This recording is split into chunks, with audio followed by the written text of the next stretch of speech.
সাবেক আইজিপি বেনজির আহমেদের যে সাগর চুরি করেছে, যে দুর্নীতি করেছে, সেই দুর্নীতির বিরুদ্ধে দুর্নীতি দমন কমিশন তদন্ত করছে। আমরা মাননীয় আদালতে জনস্বার্থে একটা রিট করেছিলাম।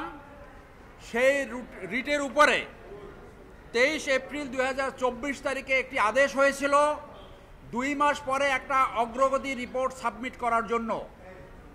দুর্নীতি দমন কমিশন অগ্রগতি রিপোর্ট সাবমিট করে বলেছে এইটা প্রাথমিক অনুসন্ধানে আরও সময় লাগবে। মাননীয় আদালতে আমরা বলেছি যে জুডিশিয়াল সুপারভিশন থাকার জন্য তদন্ত সঠিকভাবে আগাচ্ছে বলে মনে হচ্ছে। এই জন্য ফার্দার জুডিশিয়াল সুপারভিশন প্রয়োজন।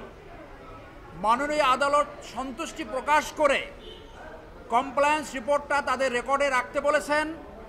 দুর্নীতি দমন কমিশনকে আইন অনুযায়ী প্রসিড করার জন্য বলেছেন এবং 5/11/2024 তারিখের মধ্যে পরবর্তী অগ্রগতি রিপোর্ট মাননীয় আদালতে দাখিল করার জন্য বলেছেন। আগামী 5/11/2024 তারিখে এই ম্যাটারটা আবার লিস্টে থাকবে। কোর্ট বলেছেন দুর্নীতি দমনের উকিল সাহেব উনি দেখিয়েছেন তারা কি পেয়েছে, যে 3 দিনের ভিতরে 13 কোটি টাকা লেনদেন হয়েছে। বিদেশে তার অনেক সম্পত্তি আছে যেগুলো তদন্ত করতে একটু সময় লাগছে।